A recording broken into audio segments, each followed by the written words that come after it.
Evolution is a term to define only one organism, and that's the self. The self is the universe, the self is the Alpha and Omega, God and infinity.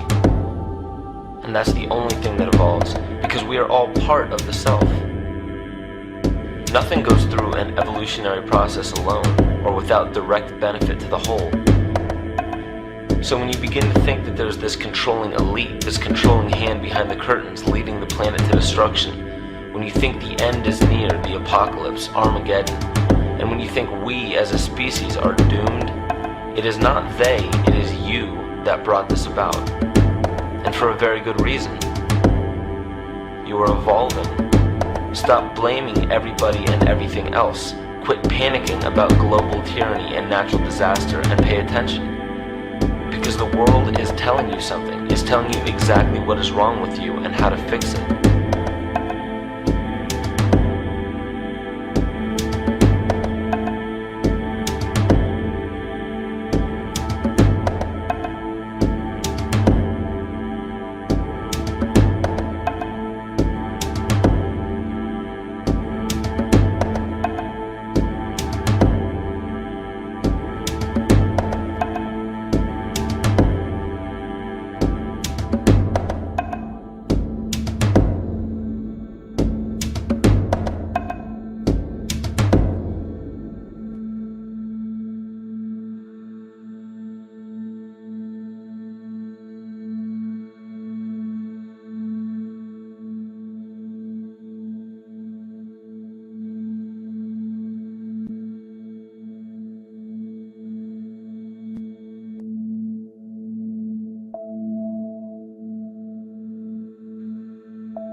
The Earth is believed to have formed 4.6 billion years ago. Within the first 150 million years, it began cooling and releasing gases from the lithosphere, which created the earliest forms of the Earth's atmosphere. Prior to the creation of this atmosphere, the sun's ultraviolet radiation made for uninhabitable conditions. But as the Earth cooled further, water condensed in the atmosphere and oxygen accumulated, making way for organic compounds. This spawned single-celled organisms and then plant life. And down through time, the evolutionary chain continued. And then we arrive at a species that does not seem to fit as well as the rest. Homo sapiens' gestation period of 9 months mimics the 3.8 billion year evolution of all life on Earth. The human embryo repeats the evolution of all species.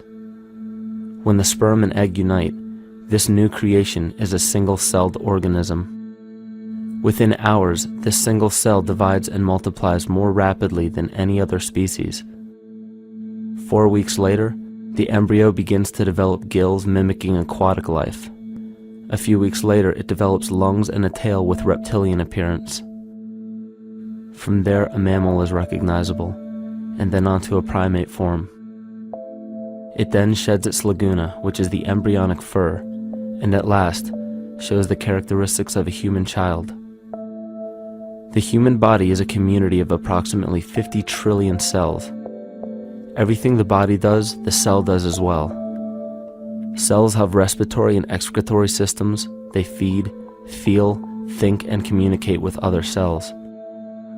Trillions of cells make up a single organism called the human body, and billions of human bodies help make up the organism we call Earth. The Earth has more similarities with the human anatomy than you may think. Earth has its own electromagnetic generation, just like the human body. Research has found that a direct current of electricity flows through perineural cells found around every nerve in the body. These pathways are called energy meridians and have been used in the practice of acupuncture for at least 2,000 years. Dating even farther back is the notion of dragon paths or ley lines in which many megalithic structures and stone monuments were erected, marking the energy meridians of the Earth. These energy meridians are generated by the resonant frequencies of the Earth, called the Schumann waves. Each planetary body has its own resonant frequencies and is determined by the circumference and diameter as well as the speed of orbit and rotation. The Earth's resonant frequency starts at 7.83 Hz and ends with the 7th harmonic at 43.2 Hz, correlating with the 7 chakras. Ultimately, the greatest discovery of our Earth is its consciousness. A visible attribute of consciousness is an energetic field that governs the shaping of organisms. Morphogenesis is a scientific term to explain this very shaping of tissues, organs, and entire organisms. Consciousness is the creative force of the entire universe. It has been given many names such as God, Yahweh, Krishna, nature, the field, and divinity. The entire universe is in fact a single living, conscious organism with complete awareness of itself. The reason why it may seem difficult to comprehend this is because our understanding is typically limited by our language. When we hear the term conscious organism, we tend to anthropomorphize its definition. By giving it human qualities, we mistakenly look past what an organism truly is in the first place. The definition of an organism is any living thing capable of response to stimuli, reproduction, growth and development, and maintenance of homeostasis as a stable whole. Our universe does all of these things. The consciousness of our universe is responsible for the form and purpose that all matter assumes. The Earth's resonant frequencies are a result of its form. These frequencies are responsible for biological rhythms, such as menstrual and circadian cycles, as well as behavioral and emotional patterns. The frequencies are then picked up by the flora and fauna, which are biological instruments that respond to the wave patterns. The wave patterns resonate in the cranial structure of our head and converge in the center of our brain, which is where we find the pineal gland. The pineal gland is believed in many cultures to be the spiritual third eye responsible for intuition. Descartes called it the seat of the soul where mind and body meet. Each individual cell in our body receives an electromagnetic impulse from our central nervous system. They receive the very same impulse that was disseminated to every biological instrument from the earth. An explanation of our conscious universe has been attempted by religion, science, and philosophy. The neglect of biological nature from any organism causes illness. A divorce from nature, exile from Eden, confounding of tongues, they are all symptoms not of a biblical God or deity, but the true self. The greatest and only threat to ourselves is a loss of self, the death of our divinity. As we barrel through history with oceans of information, yet barely a drop of wisdom, we have to understand how we lost ourself.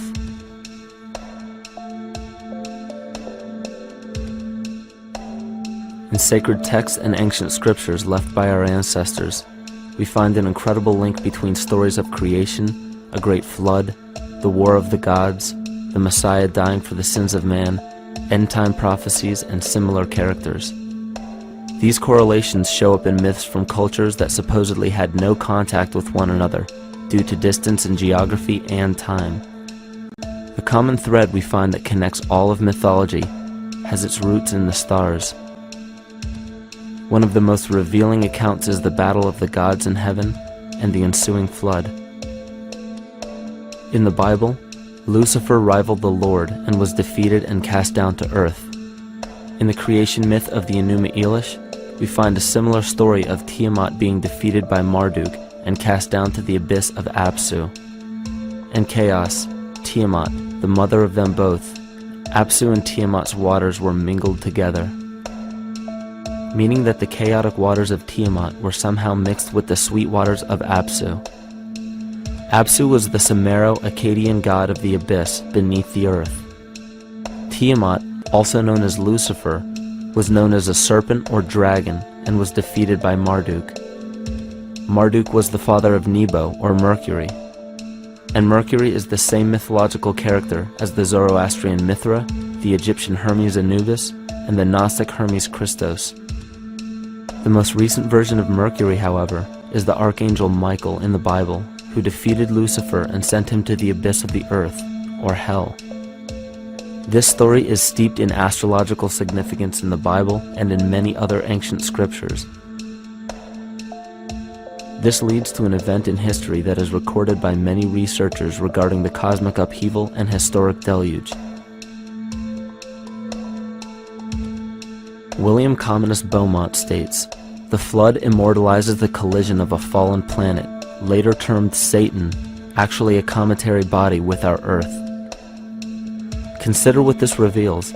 He postulates that a planet, later termed Satan, fell to the earth, creating the flood we see recorded in the Bible and other myths. Lucifer, or Tiamat, was a planet known to ancient cultures as the glistening one, the dragon of chaotic salt waters. The light from the sun illuminated this planet's water, which gave it a glow that rivaled the sun's own light, which is where we hear about Lucifer rivaling the Lord. The Lord in this case being the sun, which sustains and gives warmth to the earth. The planet Tiamat, or Lucifer, was destroyed by a cataclysmic event that hurled the watery planet to the abyss of the earth. In the book of Enoch, it reveals, "And behold, a star fell from heaven, and when it fell to earth, I saw how the earth was swallowed up in a great abyss." The myth of the Ute Indians states, "The sun was shivered into 1,000 fragments, which fell to earth, causing a general conflagration. Then Tawats fled before the destruction he had wrought, and as he fled, the burning earth consumed his feet, legs, body, hands, and arms, until at last, swollen with heat, the eyes of the god burst and tears gushed forth in a flood which spread over the earth, extinguishing the fire."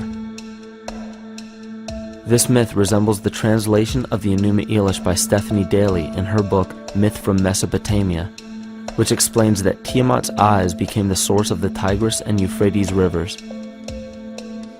As written in the book of Revelations, "And there was a war in heaven.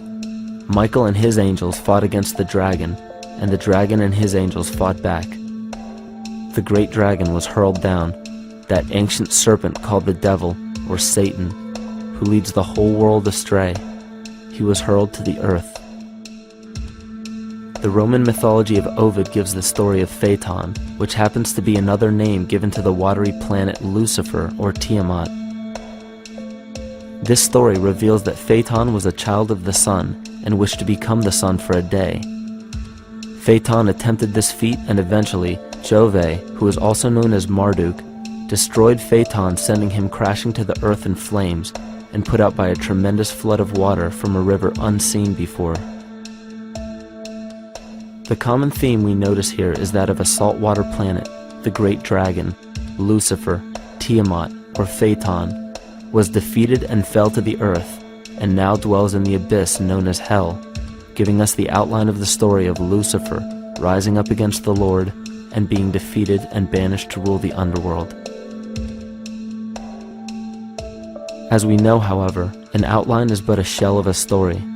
The inner meaning, the spirit of the myth, comes with a deeper understanding of the essence of each planet, not just the physical planet, but the conscious core, because we know now that the proportions and velocity of a planet gives them their own characteristic frequencies, which govern biological and behavioral patterns. These planets reflect the archetypal psychology of man. In ancient times, probably the most important field of research was the study of the heavens. Galactic bodies and their movement through the sky were known to be symbolic of the inner faculties within human consciousness. Within all organisms, outdated science has only explained the physical world measured by our five senses. Only in esoteric religions, mysticism, and quantum fields of science are we to find any attempt at explaining where thoughts and emotions fit into the sense-perceptible world. We also understand now that humanity is a community of cells within the organism of the Earth. The Earth, therefore, is a higher organism that shapes our form and function. This higher organism and all other planetary bodies are governed by consciousness, just as we individual humans are. Therefore, the Newtonian belief that galactic bodies are nothing more than lifeless forms floating in space is tantamount to claiming that we humans are nothing more than a composite of elements in motion. We know that this is untrue because we feel, we think, and furthermore we see the result of our consciousness creating what we call life. Plato wrote, "This world is indeed a living being, endowed with a soul and intelligence, a single visible living entity containing all other living entities, which by their nature are all related." Furthermore, the cosmos is a single living creature which contains all living creatures within it. And in an article out of the Sufi journal, the author writes, "The world is a living spiritual being." This was understood by the ancient philosophers and the alchemists who referred to the spiritual essence of the world as the anima mundi, the soul of the world. In scriptures, we hear of the claim that angels guide the inner soulful actions of people, or that the gods wield influence over man. Most ancient spiritual and scientific teachings held the belief that the hierarchies of the gods, angels, archangels, archai, all the way down to the cherubim and the seraphim, are the hierarchies within the human psyche. In this way, we must understand that when the whole of ancient myths and sacred scriptures speak of spiritual influence from a higher being, they were speaking of archetypal forces that are inherent within us, not an influence from an external source. This is where we begin to see the relevance of astrology as an ancient form of science that resurfaced in the 19th and 20th centuries under the name of psychology. Friedrich Nietzsche even stated, "As long as you still experience the stars as something above you, you still lack a viewpoint of knowledge." This is astropsychology and maps the inner faculties of the psyche. In pre-Christian times, there were schools known today as the mystery schools or the mystery religions. The messages encoded in the scriptures and ancient archaeology came from adepts of spiritual science. The intent was to teach the initiates the deeper meaning of these myths. What became later termed as Lucifer, Satan, or the devil was representative of the ego which rivals the Lord, the representative of the self. The true self is the epicenter of a person's entire being. It is the total sum of everything that we are. The false ego, on the other hand, is the idea and concept we create about ourselves in the course of our lives, which typically excludes any qualities we don't wish to accept about ourselves. However, humanity has been endowed with the freedom to choose either to obey the true self or to give in to the temptation of the vanity and materialism of the false ego. This is the most notable trait that separates man from animal. Our freedom of choice, the choice to follow our concepts and ideals or our natural impulses, the choice to sustain nature or to destroy it. This freedom of choice weighs on the fate of the entire organism that we call humanity. Cancer begins with a group of cells within a community that fail to communicate with the conscious signal of the organism. Those cells begin to grow out of control and spread to other areas of the organism. This very disease is evident in our world today. The cancer upon our earth is the domination of our false ego and our divorce from nature. Collectively, among every human, the cancer upon our earth is the domination of our false ego and our divorce from nature. Collectively, among every human, vanity leads to segregation and competition. Competition leads to fear and greed. Greed leads to deceit and immorality. And immorality is the breeding ground for illness, waging war on our earth. Every act of hatred and destructiveness in our world begins with self-hate and self-destructiveness. And it all begins with a breakdown in communication.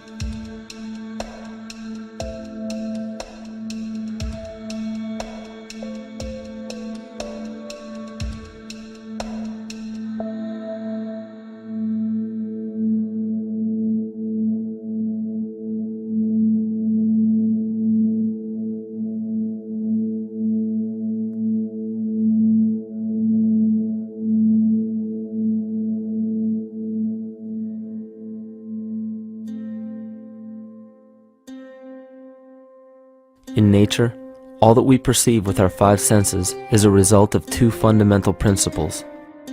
Everything in existence is made of a relationship between vibration and matter. Vibration is a masculine creative force countered by matter, which is a feminine receptive force. Thus begins the principle of duality. We see this duality in ancient myths and philosophies, yet only those philosophies and scriptures that were perverted and raped of the original meaning gave the impression that one polarity was good while the other was evil.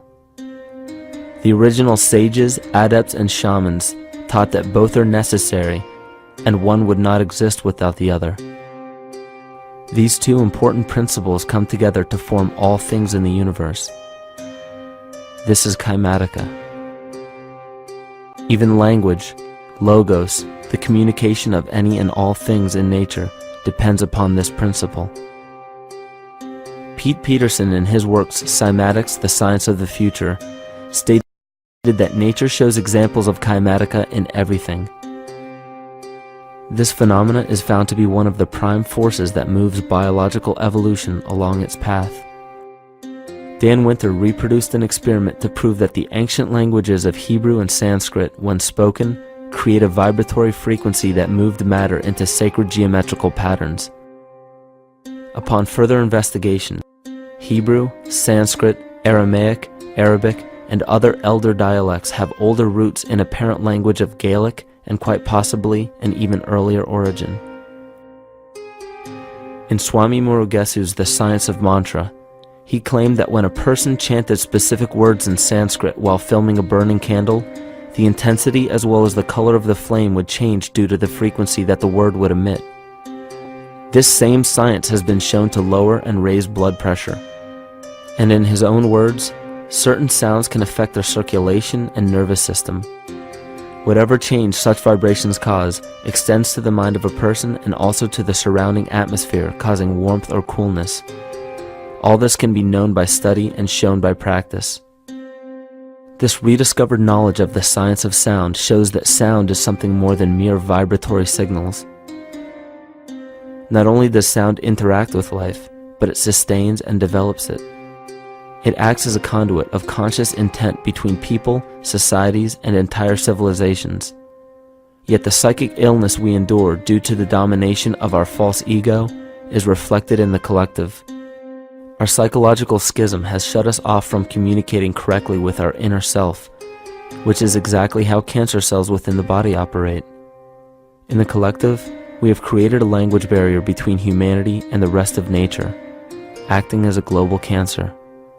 Recorded in history, the efficacy of the ancient languages has been severely uprooted. The alphanumeric translation from Hebrew to English shows a complete reversal of the two languages, giving the cymatic effect unnatural results. Dr. Leonard Horowitz stated in his work on DNA, 1/3 of the sensory motor cortex of the brain is devoted to the tongue, oral cavity, the lips, and speech.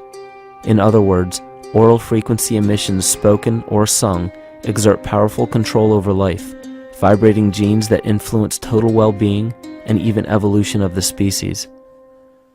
A degradation of language in this case is shown to affect biology.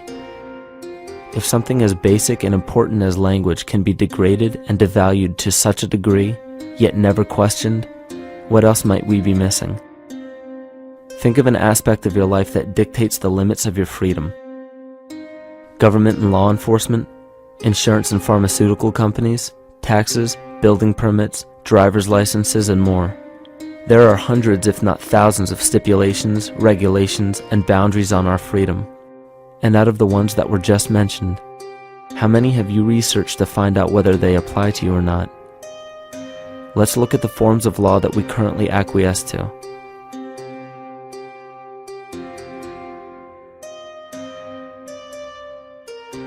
A common misconception among people is that any rule or regulation that governs them falls under one category: law. But there are many other forms of law that people abide by without realizing that they simply do not apply to them. Another misconception is that a nation's constitution gives us our rights. A constitution does nothing more than list the rights that we already have. We are born with inalienable rights, endowed to us by our Creator. They are not given to us, and they cannot be given away. The most a person can do with a right is choose whether to exercise it or not. Maritime admiralty law is what's known as the law of the water. It is superseded by civil law and only applies to those who willingly contract themselves into it. The definition of admiralty law is a body of private international law governing the relationships between private entities which operate vessels on the oceans. Let's look at how and why a form of law that is fashioned to govern corporations, businesses, and vessels has imposed its rule over natural human beings. This is all done through a form of word magic. A simple perversion of language has made it possible to convince people around the world that these alternative laws apply to them. One of the predominant beliefs in modern culture is that licenses, permits, registrations, and other forms of documentation are required to operate motor vehicles, use public roads, build structures and establishments, engage in free enterprise, and much more. Sadly, these beliefs are based on little to no investigation whatsoever, and are false. This belief structure is perpetuated by maritime admiralty law. This form of law was originally created to govern ships docking in foreign nations for the import or export of products and resources. It deals with banking and merchant affairs, not civil affairs. When a product is taken off of a ship and brought into a foreign land, that nation takes custody of the resource and accounts for it with a certificate. That certificate marks the birth date of that product in the custody of the respective nation. Think of why it is supposedly required to have a certificate of live birth in the first place. The Barron's Dictionary of Banking Terms defines a certificate as a paper establishing an ownership claim. So right there, we notice that everyone with a birth certificate is defined as being owned. People are used as collateral with other nations because the U.S. is bankrupt. The United States declared bankruptcy on March 9th of 1933. At this point, the U.S. began taking out loans from a private, non-government affiliated corporation called the Federal Reserve. With no money to pay back the loans, the United States began using the citizens as collateral. All birth and marriage certificates are literally warehouse receipts. Just look at the similarities of warehouse receipts and birth certificates.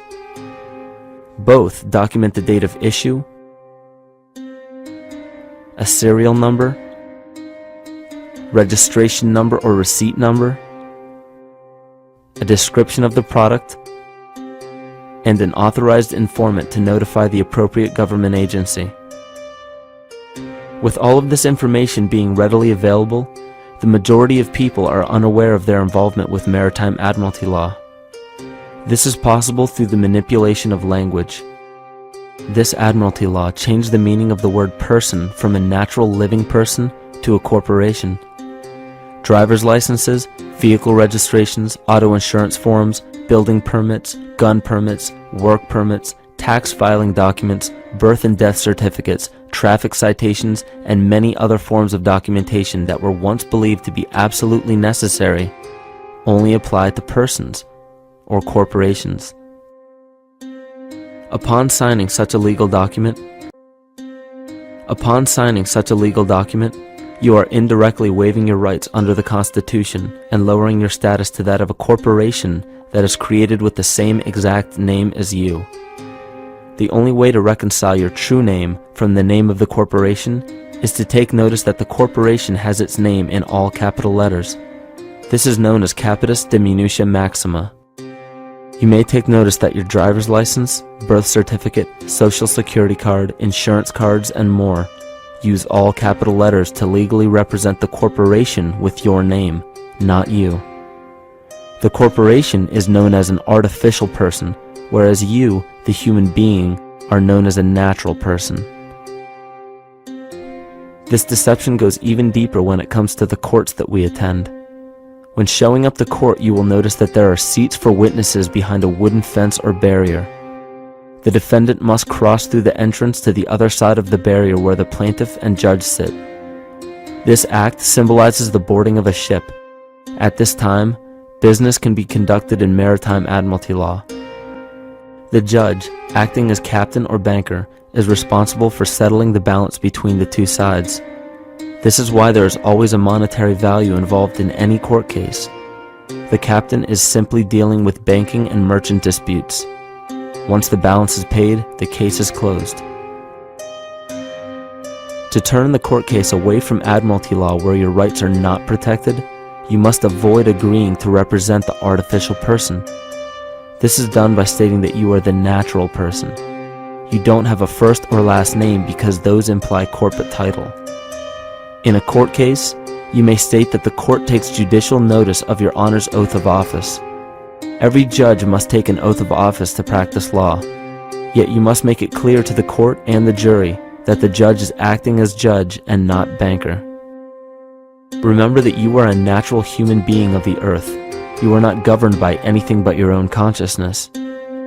Laws are created within a society. The society that created the laws we see being enforced today is called the Law Society. Yet the most beautiful part of this entire deception is the fact that we are not part of the Law Society, so their laws do not apply to us. Judges, lawyers, and law enforcement officers, they're all part of a society. Within that society, they've created their own language that's deceptively similar to English. They have these little things called statutes, acts, and regulations that seem like laws, but they really only apply to those within their society.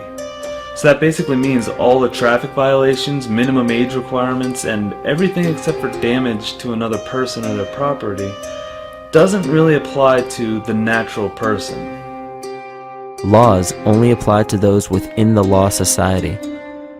The game being played is an illusion. You can simply choose to open your eyes and reclaim the freedom that you were born with, bound by nothing but the limits of your imagination. These are just a few examples of assuring that your rights are being protected. By far, the most important line of defense against this deception is to be aware of the perversion of language, and be absolutely aware of how you form your beliefs and concepts.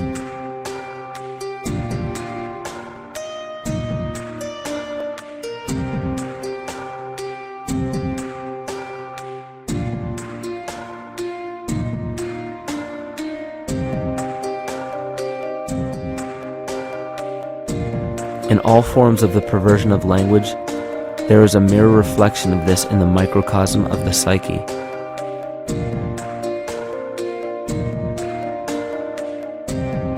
And the problem I see with humanity today is we don't truly know ourselves anymore.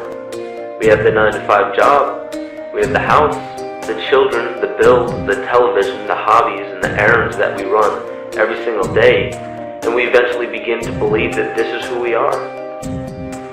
But who are we beneath the job title, beneath the status of mother or father, theist or atheist, Republican or Democrat, black or white, man or woman? Who are we?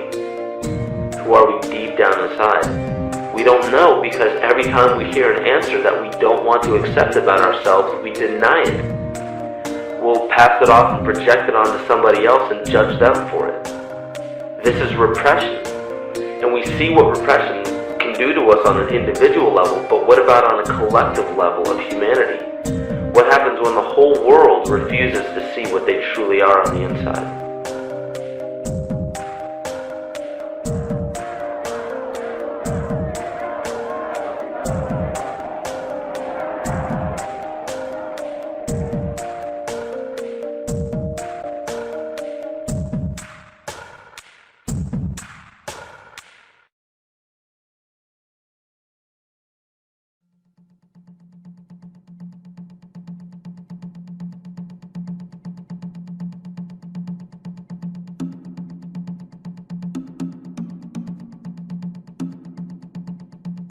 Carl Jung discovered that there is a collective unconscious connected to all humans, meaning that the whole of humanity shares a single mind with one another. This is evident in the world through accounts of shared mythology and symbols, the study of morphic fields, and with the science of kinesiology. This collectivity is a global example of the unconscious mind of the human body, in which trillions of cells share a similar signal. This parasite, called our false ego, requires a continuous flow of sustenance to survive. food, fuel, and any other form of sustenance is energy. Human consciousness is an electromagnetic field of energy. When this potential energy is utilized, it then releases kinetic energy, which is used to perpetuate the false ego. This scenario occurs in the smallest parasitic organisms, all the way to a collective organism called humanity. A parasite will release chemicals that cause the host to crave the sustenance that the parasite needs to survive. As long as the host is unaware, it will keep feeding the parasite and starving itself. In a similar way, Wilhelm Reich stated that whole societies suffer from a psychosis caused by starving our organic biological impulses. He states that sexual suppression supports the power of the church, which has sunk very deep roots into the exploited masses by means of sexual anxiety and guilt. It engenders timidity towards authority and binds children to their parents. This results in adult subservience to state authority and to capitalistic exploitation. It paralyzes the intellectual critical powers of the oppressed masses because it consumes the greater part of biological energy. Finally, it paralyzes the resolute development of creative forces and renders impossible the achievement of all aspirations for human freedom. In this way, the prevailing economic system, in which single individuals can easily rule entire masses, becomes rooted in the psychic structures of the oppressed themselves. What Reich was showing in this powerful quote is that on a collective level, the suppression of a natural function, whether biological, spiritual, or emotional, will result in an abnormal reaction, a psychic disease. This illness or disease is reflected into the masses through a collective unconscious and acts as an epidemic. Humanity is plagued with an incapacity for freedom, meaning that people en masse lack the ability to govern themselves on a psychic level, and this manifests in the macrocosm as government and organized religious powers, thus opening the throne, our national and individual throne, to anyone and anything.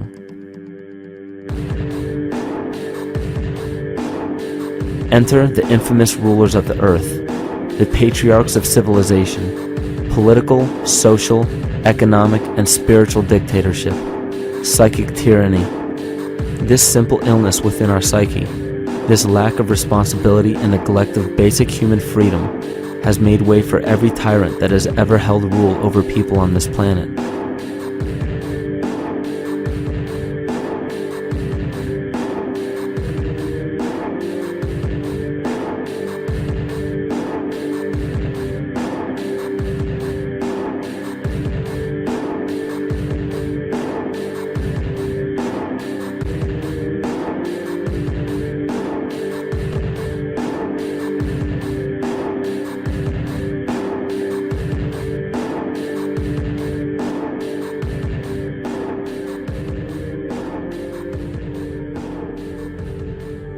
But these oppressive tyrants that are demonized by the masses are no different than us. In fact, they are one with us. In the book The Prophet by Khalil Gibran, he poetically states, "I say, as the holy and the righteous cannot rise beyond the highest which is in each of you, so the wicked and the weak cannot fall lower than the lowest which is in you also." Every one of us has the capability to commit the most horrifying sin or show the most beautiful compassion to our fellow man. This is the very definition of an illness within the psyche and soul of man.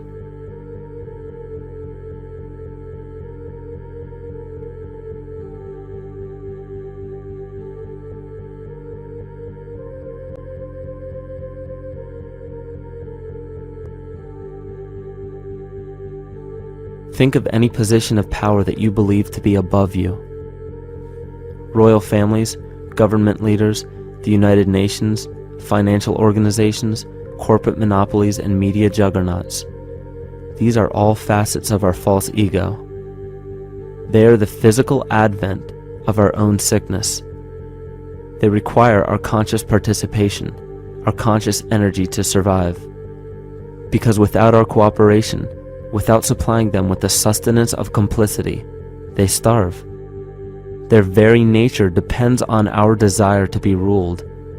And a typical symptom of the illness among humanity today is our continuous denial of our illness. Repression.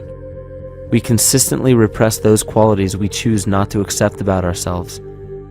This is why it is so difficult to see the false ego and its multiple manifestations for what they truly are.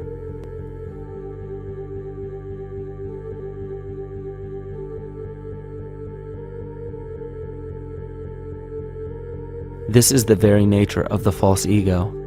It acts as a red herring to distract us from the freedom we truly have. For this psychic parasite to survive, it must supply us with a chemical that will cause us to remain dependent upon it. In this case, the sustenance is our conscious energy. And in order for us to feed it to the parasite, the chemical of fear causes humanity to crave protection and defense.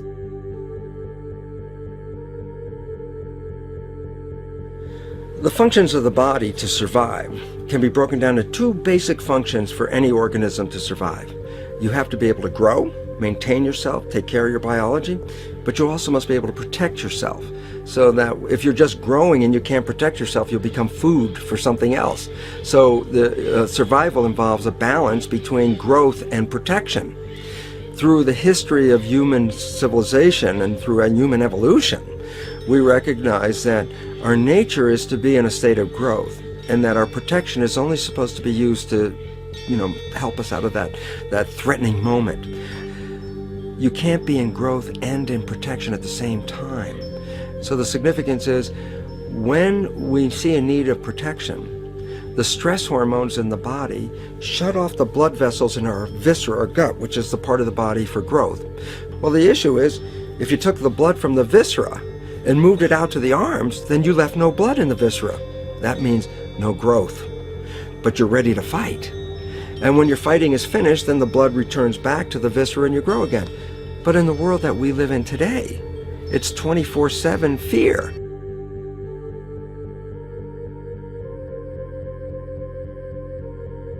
So we have a continuous dripping of that stress hormone into the body. It's just dripping all the time, getting us ready to run or fight or flight at any moment at the drop of a hat. We're ready to go because we're on guard. Well, the problem is, what does that mean about your allocation of energy? And it says, we're spending most of our energy in protection. You cannot survive if you're in protection all the time.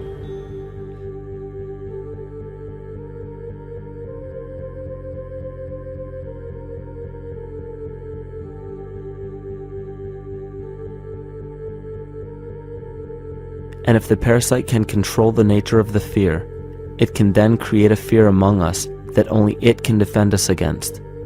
A recent physical manifestation of this comes from Zbigniew Brzezinski, former Secretary of State who also supported President Barack Obama. In his book, The Grand Chessboard, he states, as America becomes an increasingly multicultural society, it may find it more difficult to fashion a consensus of foreign policy issues, except in the circumstance of a truly massive and widely perceived direct external threat. Even the Reichsfuhrer of the Nazi Party, Hermann Göring, sums up this game of supply and demand perfectly when he stated, "The people can always be brought to the bidding of the leaders." That is easy. All you have to do is tell them they are being attacked and denounce the peacemakers for lack of patriotism and exposing the country to danger. It works the same in any country. It also works the same in every individual psyche. Just remember that the false ego has only one desire: to become greater and more powerful than the true self. This illness causes us to believe that we are separate from nature. This is why we see such a rise in the dependency of technology. This is why we see such little stewardship for the earth and the environment. And this is why we see bigotry, racism, sexism, and every other form of discrimination possible that leads to crime, violence, wars, and eventually, the global destruction of the organism.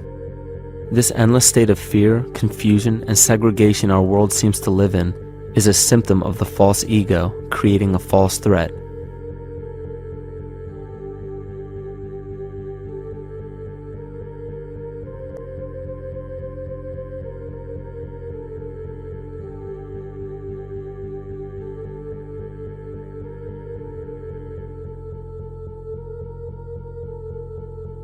many of the United States presidents have blood relations with each other.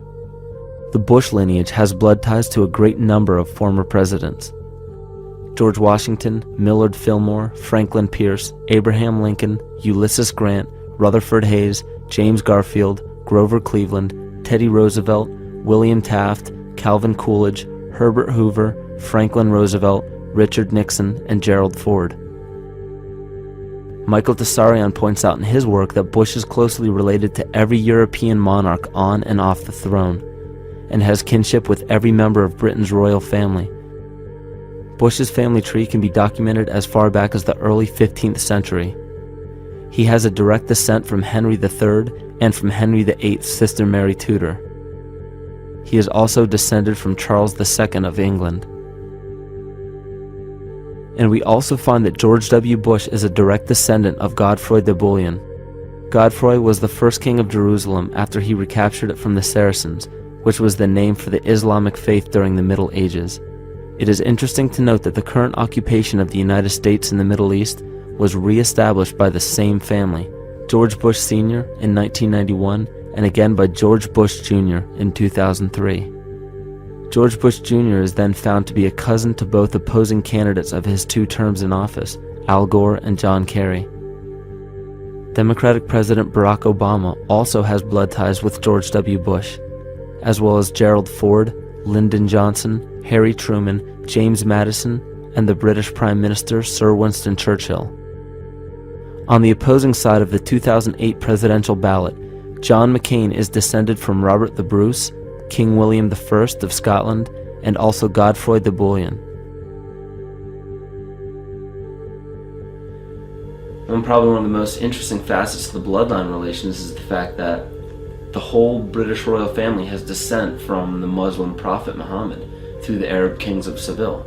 This bloodline was passed through the kings of Portugal, Castile, and eventually down to King Edward IV. This is a very, very different story from what you hear the media pumping out every day, being this idea of lineal superiority. It's completely debunked according to the foremost authority of aristocratic lineage, Burke's Peerage. And this just goes to show that there's the true story, and then there's the manufactured illusion, the front that's given to the public.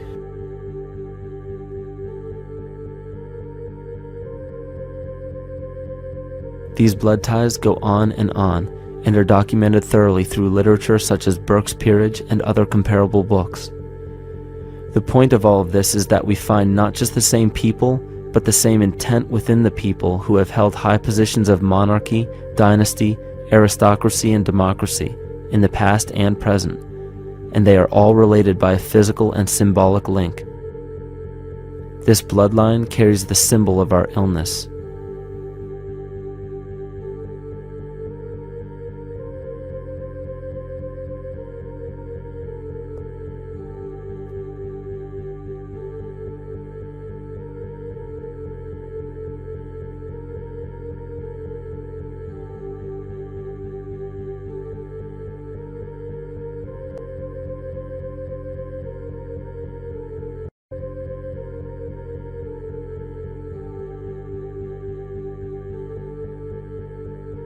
The symptoms of our psycho-spiritual illness are the wars, terrorist attacks, artificial or man-made disasters, and leader figures. As long as the people remain oblivious to their inner drives and inner nature, they will always fail to recognize why these events take place and why these figures rise to such powerful positions.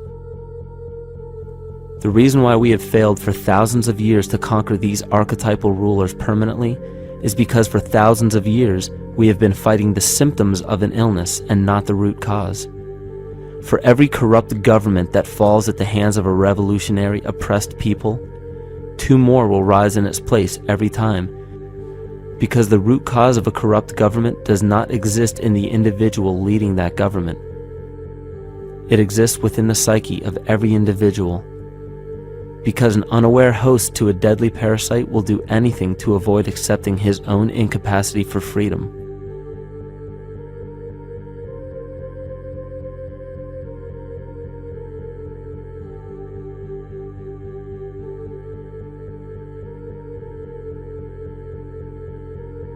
We are so bereft of sanity in this world that those few who simply stop projecting onto others and begin facing their own demons are seen as neurotic.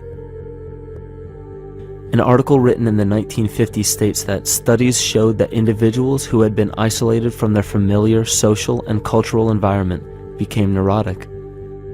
This shows that when those individuals had no object to identify their darker emotions with, they began to see these things in themselves, that which they refused to recognize before, and were unaware of why they appeared and how to cope. Facing our true inner self is virtually unknown in our world today. This is why no matter how many civilizations rise and fall, it is our collective consciousness that creates our governing apparatus, not individual people.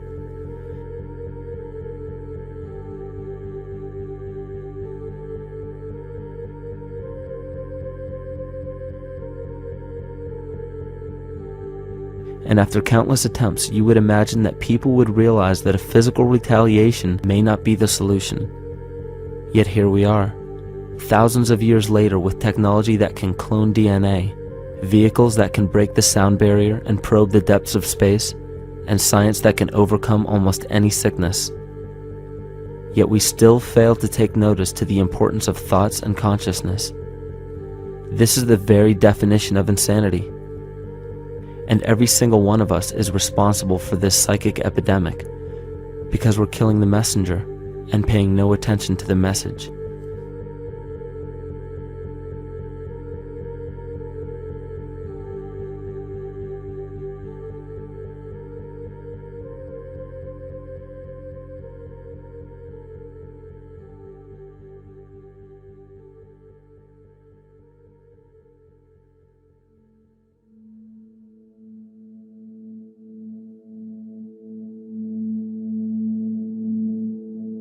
During the 1990s, 3 Nobel laureates in medicine advanced research that revealed the primary function of DNA lies not in protein synthesis as widely believed for the past century, but in electromagnetic energy reception and transmission. Less than 3% of DNA's function involves protein manufacture. More than 90% functions in the realm of bioacoustic and bioelectric signaling. So why is it important to know that DNA functions in bioelectric signaling? HeartMath Institute has discovered the heart and brain maintain a continuous two-way dialogue, each influencing the other's functioning. Although it is not well known, the heart sends far more information to the brain than the brain sends to the heart, and the signals the heart sends to the brain can influence perception, emotional processing, and higher cognitive functions. The heart also generates the strongest rhythmic electromagnetic field in the body, and this actually can be measured in the brainwaves of people around us. We are quite literally an electromagnetic expression of our highest cognitive function. The behavior of electromagnetism is evident throughout the world as dualism. All matter contains a negative and positive charge, which means organisms are built upon this foundation. The natural homeostasis of any organism is a balance of both polarities. Furthermore, research on emotional energetics shows that the heart's field is a carrier of emotional information and a mediator of bioelectromagnetic communication within and outside the body. Research shows our heart's field changes distinctly as we experience different emotions. It is registered in people's brains around us and apparently is capable of affecting cells, water, and DNA studied in vitro. Fear. The chemical supplied by a collective parasite creates a distinct bioelectric signal given off by the host.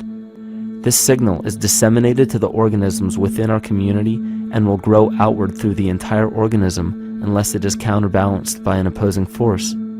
Dr. Fritz Alan Popp discovered that the cells in our body communicate through biophotons, which are tiny particles of light that are single units of an electromagnetic field.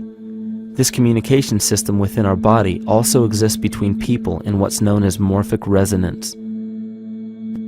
This was known by the shamans, sages, and adepts of antiquity. These teachings were commonplace in prehistoric cultures. It wasn't by sheer chance that artistic expression and rituals were the cornerstone of every ancient civilization. Art was used as a personal method to exercise the shadow content of the psyche and introduce it to the conscious mind. This was very literally viewed as psychic therapy. Ritual was based around astrological dates. As we've learned, the study of the stars and planets reflect our own astropsychology. The shamans would perform rituals on astrological dates that would correlate with a circadian rhythm or a psychological cycle. These rituals kept the human participants aware of their inner self and prevented the repression of psychological content. As long as people were facing their inner demons and accepting them as their own, they were not collectively projecting them into the physical world. If you bring forth what is within you, what you bring forth will save you. If you do not bring forth what is within you, what you do not bring forth will destroy you. The progeny of our psychological disease began growing rapidly after a series of catastrophes forced the collective into a somatic state of fight or flight. This lowered the immunity of the population by introducing a state of immense stress. Our body becomes more susceptible to illness under stress. In this manner, humanity fell ill when entire bodies of land were swallowed up by the floodwaters. This uprooted many tribes, chiefdoms, and civilizations from their homes, and their ritual practices that were used as a conduit for psychic wellness were put on hold in order to survive the catastrophe and seek new homes. The shamans were spread to many new areas of the world. This information has been suppressed. We are made to believe that advanced civilizations such as ancient Egypt and the Mayans of Mesoamerica came about with no prior rudimentary remnants or evidence of evolving intellectual artifacts to bring them to their peak. We are meant to believe that their incredible knowledge of mathematics, astrology, agriculture, economy, polity, and architecture came out of nowhere. This leads many researchers today to the understanding that the origins of these civilizations have been suppressed. Not surprisingly, the force that has guided the suppression of this knowledge comes from the exact bloodline of the political and religious leaders stated previously. These are some of the notable book burnings and suppression of important texts in our history.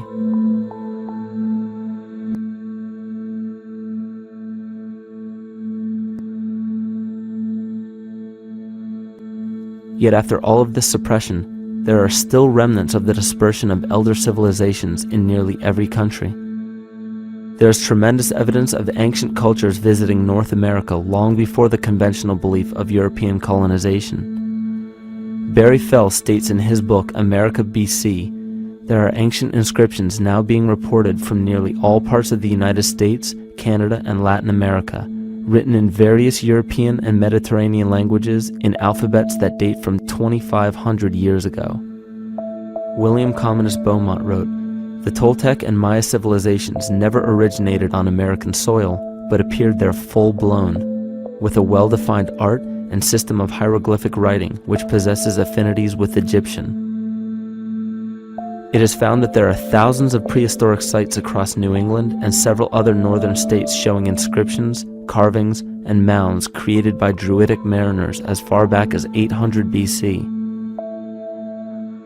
To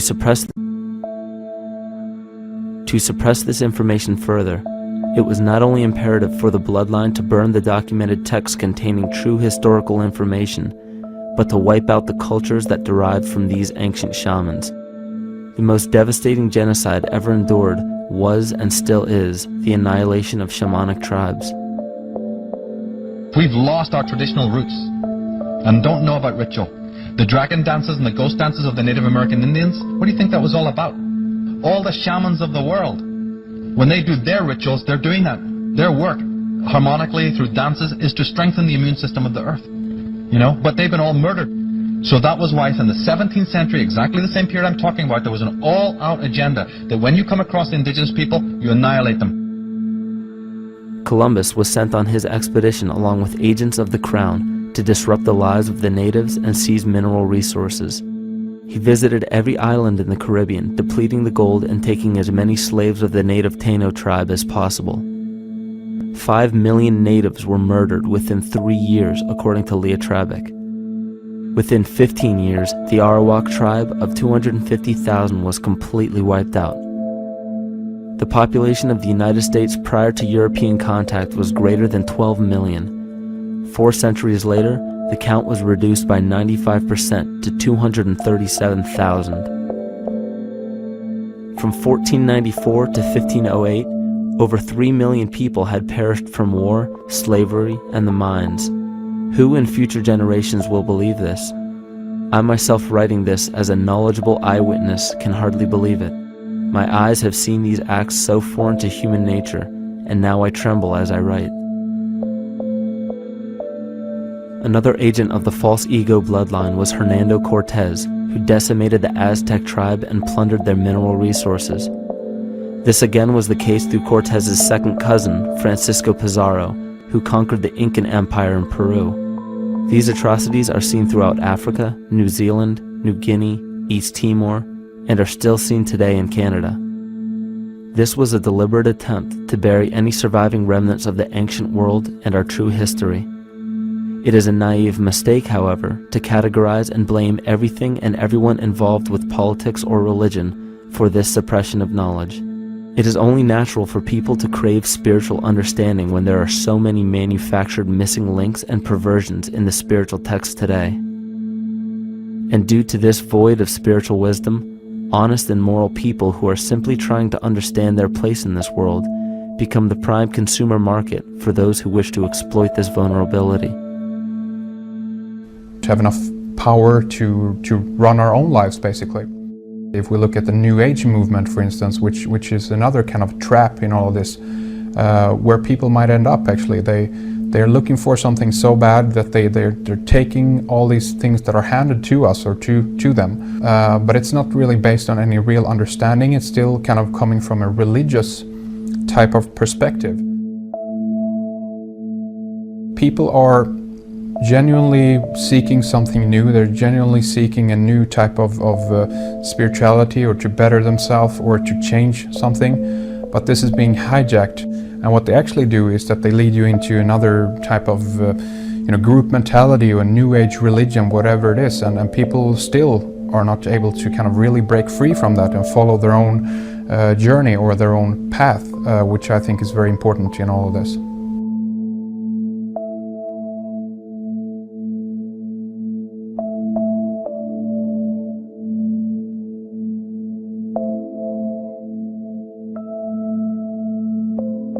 In the pre-Christian era, there were several cults of incredible power, most notably the stellar, solar, Saturnian, lunar, and mushroom cults. It is simple to see that worshippers of the lunar goddess comprised of the lunar cult. The worship of sun gods were indicative of the solar cults. The Saturnian cult, which consisted of Phoenicians and Canaanites, worshipped El or Eli. The biblical exodus of the Hebrews from Egypt showed that they entered Canaan and merged the lunar cult of Isis, the solar cult of Ra, and the Saturnian cult of El to form Isis, Ra, El, Israel. The old Israelitish cult and mythology, the Yahweh worship, the patriarchal legends, the sojourn in Egypt, and so on, are rooted in the religion of the sacred fungus, developed from the underlying fertility philosophy of the ancient Near East.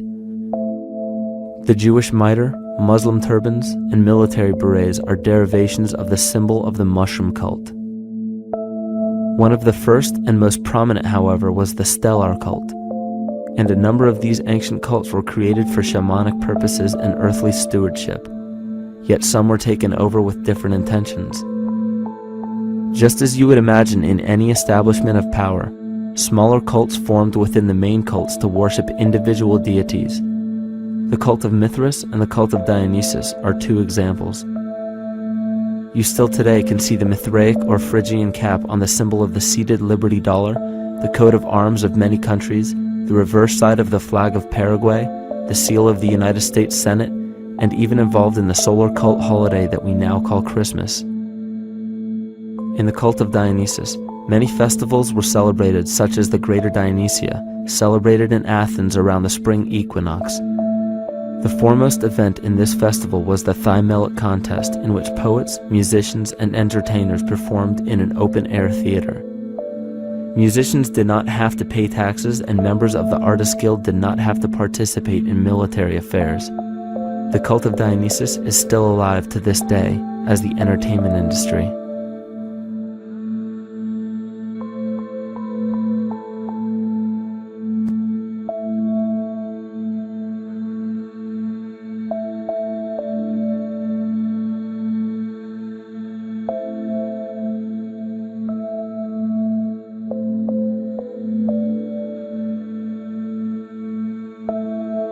These cults still exist in many important positions of power throughout the entire civilized world.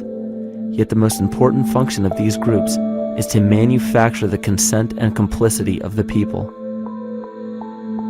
The conscious mind is the creative mind. It's the one that has your personal identity into it. It does the real thinking. And then there's a subconscious mind. Well, there's no entity in it. The subconscious mind is the equivalent of a tape player. It records behaviors, and then at the push of a button plays a behavior. It's automatic.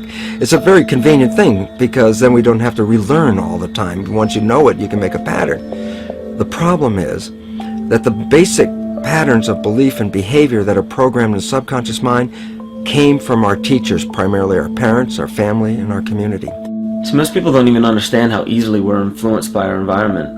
Every person that we encounter, every single situation that we're faced with, every little word that's said on television may not seem too influential to our conscious minds, but your unconscious is designed specifically to let every environmental signal influence you without your awareness.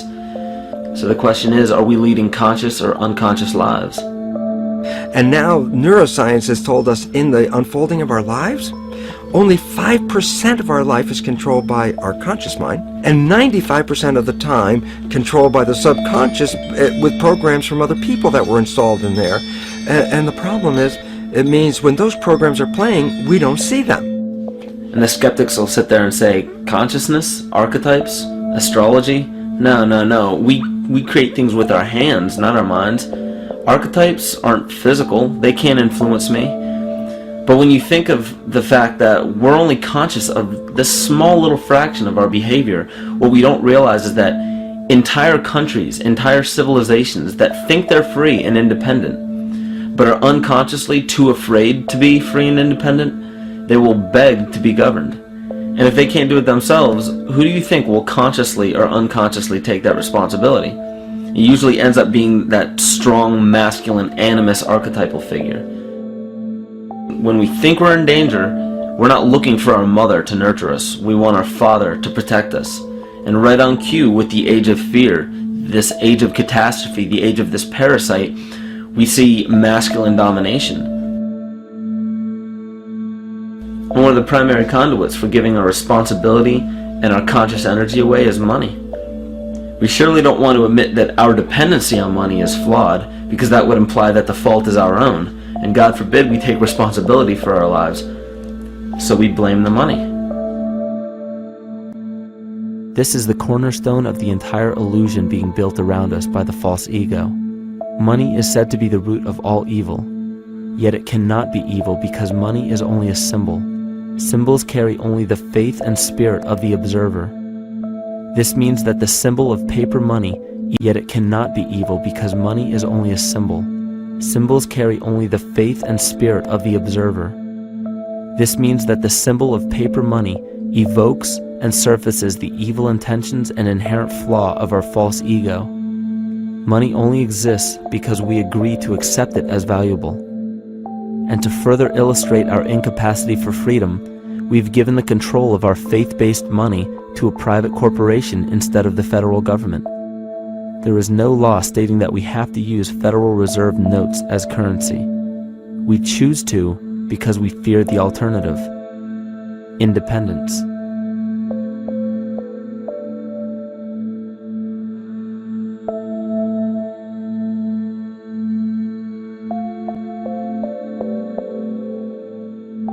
But it's not even really about money, it's about energy, because money is simply this material thing that allows billions of people to crave just one thing and put their energy into the same thing.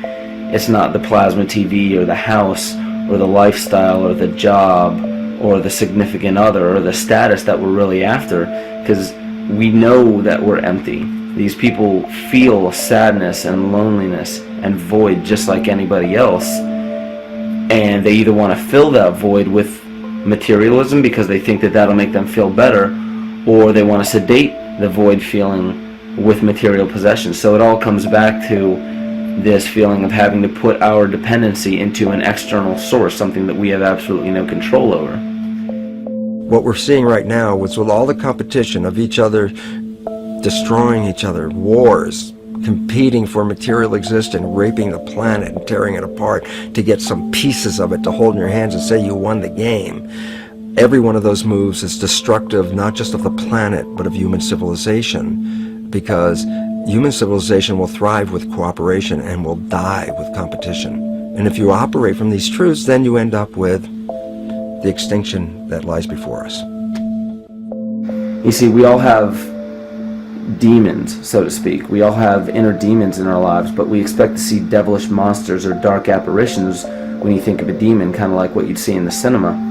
But our demons are really the people in our everyday lives, the people that we argue with, the people that we envy or hate, the ones we physically or emotionally harm in some way, shape, or form.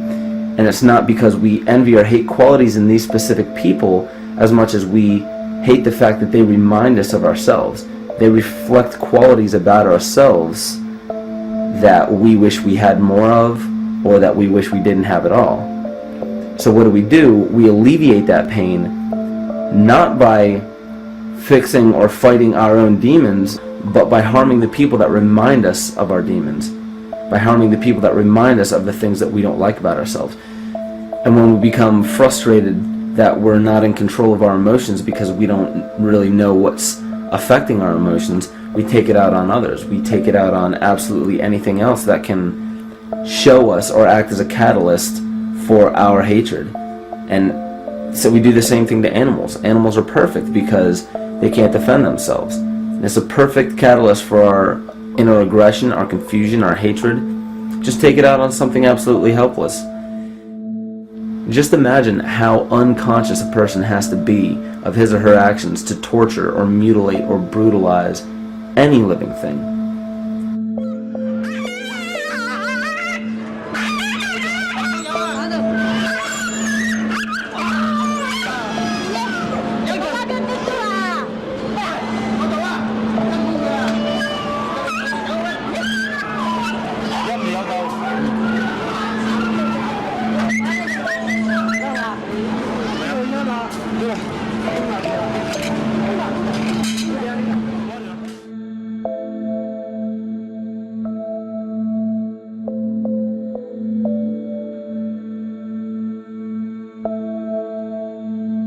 His goat's down, and he'll be here, and we can. Ouch! Ooh, he bit you. Bit of his tail. Is that common with the kids, maybe? He's a big guy. That's a real.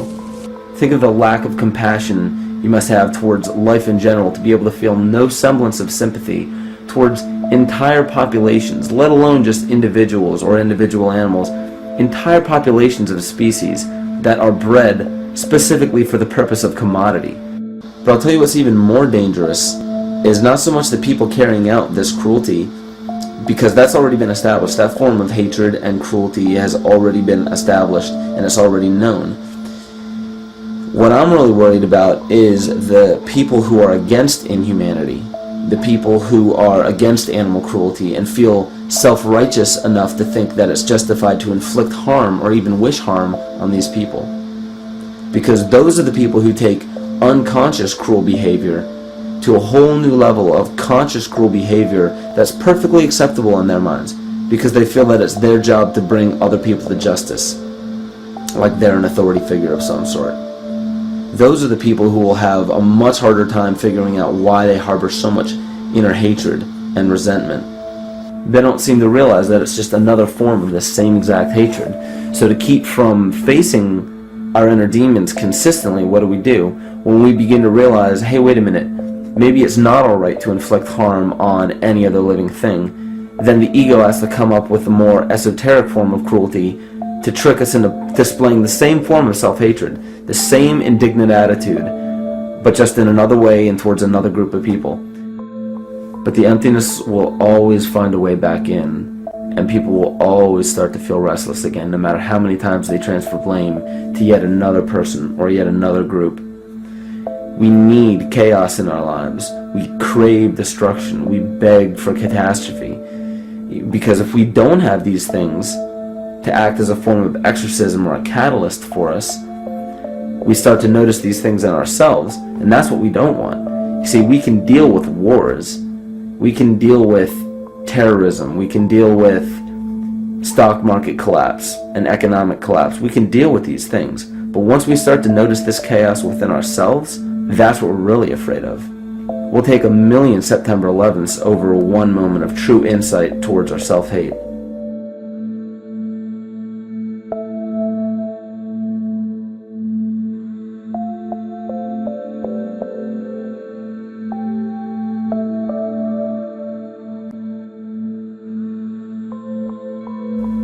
And you know, the most interesting part of all of this is we encounter things every day, every single day, that we either accept with open arms or that we reject violently.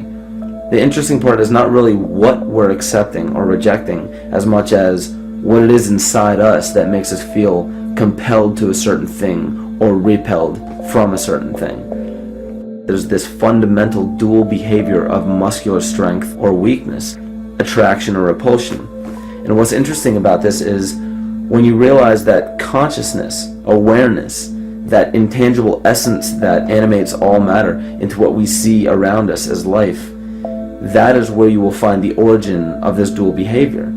It's been explained as the inhalation and exhalation of Brahma, the contraction and the expansion of Ahriman and Lucifer in an anthroposophical setting, the active and the passive qualities in electricity, the masculine and feminine qualities, yin and yang, existence and nothingness. These are all ways to explain the same behavioral process that begins with awareness, it begins with consciousness. And if you get rid of all the images and concepts in our minds of these sayings in your head and just try to feel the difference between the two polarities, you'll begin to notice that all of the different scenarios and possibilities that are playing out in the world all spawn from this common origin.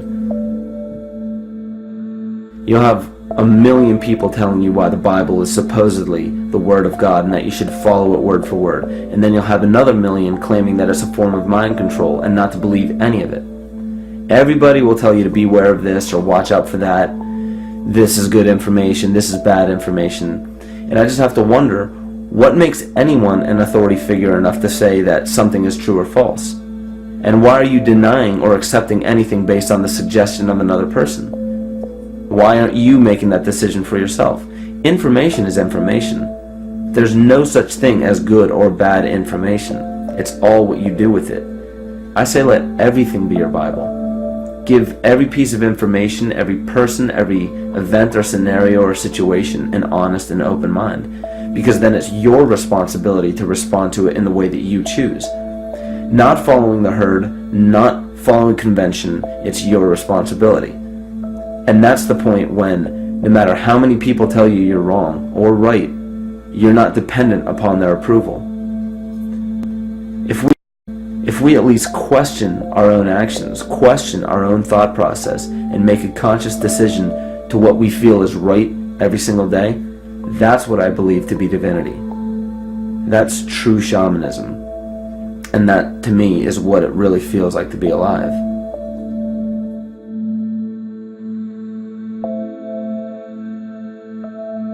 In this conscious, living universe, there are no laws of nature, just habits. There is nothing external to the universe to enforce a law upon it. The illusion of a fixed law of nature is only the result of there being no need for that habit to be broken. When habits need to be broken to ensure the survival of the organism, we see this event in nature and call it evolution. The collective mind shapes our evolution. And a great example of this is the experiment done by John Cairns in 1988. His team put lactose-intolerant cells in an environment with only lactose for food. Under a law of nature, every one of these lactose-intolerant cells would have died. But surprisingly, they all survived.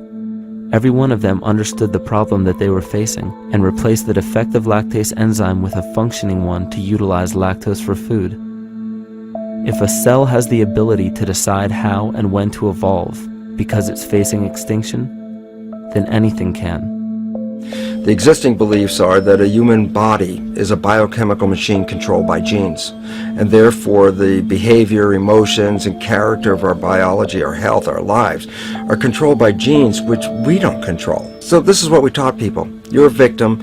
Genes control your life. You didn't pick them. You can't change them. The genes you end up with program what's going to happen. My experiments on stem cells, which I started in 1967, I'd isolate one stem cell, put it in a petri dish, and then it would divide every 10 hours. So I took all the cells, split them up into 3 groups, and then just put them in 3 petri dishes. And then I changed the growth medium, the constituents of the environment, in each of the 3 dishes. In one dish, the cells form bone. The second dish, they form muscle. And a third dish, they form fat cells. What controlled the fate of a cell? And the first thing you have to say is, well, wait, they were all genetically identical when they were put in a dish. So obviously the genes didn't control it because they all had the same genes. What was different was the environment. And all of a sudden in my career, it said, oh my gosh, here I am teaching genes control life, and the cells are telling me genes respond to life. And since you can control the response, you can control your life. It's how you read the environment, how your mind perceives the environment. And if you understand this, then you could lead yourself to the most wonderful expression on this planet, to be fully alive and fully healthy, just how you respond to the world.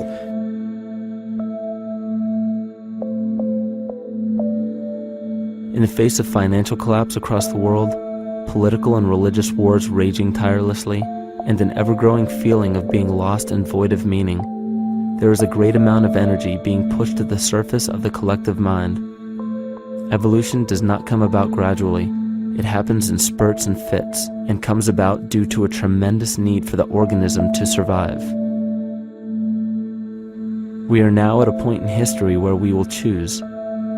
We will choose to become sovereign or remain dependent, to face our true self or continue fighting a ghost, to become well or allow this disease to grow, to live or to die. The choice is yours.